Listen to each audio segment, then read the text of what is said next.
सटाणा नगर परिषदेच्या निवडणुकीसाठी रविवारी उमेदवारी अर्जांचा मोठा ओघ पाहायला मिळाला। निवडणूक निर्णय अधिकारी कार्यालयात आजपर्यंत एकूण 99 उमेदवारी अर्ज दाखल झाले असून यामध्ये थेट नगराध्यक्ष पदासाठी 6 तर नगरसेवक पदासाठी 93 अर्जांचा समावेश आहे।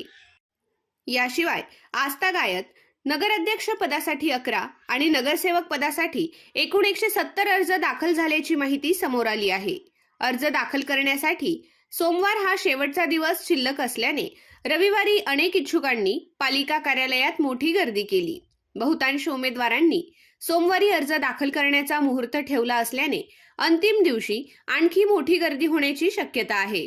नगराध्यक्ष पदासाठी डॉक्टर विद्या मनोहर सोनवणे, अर्चना दिनेश सोनवणे आणि हर्षदा राहुल पाटील यांनी आपल्या उमेदवारी अर्जांची नोंद केली आहे।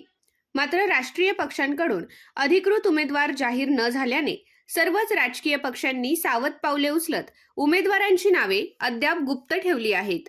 सोमवारी दुपारी 3 वाजेनंतर कोणते उमेदवार कोणत्या पक्षाच्या चिन्हावरून निवडणूक लढवणार याबाबतचे चित्र स्पष्ट होणार आहे। त्यामुळे राजकीय वर्तुळात उत्सुकता शिगेला पोहोचली आहे। आपल्या आय न्यूज चॅनलला सबस्क्राईब करण्यासाठी बेल आयकॉनला क्लिक करा आणि बातम्या वाचण्यासाठी play स्टोअरवरून I news app download करा।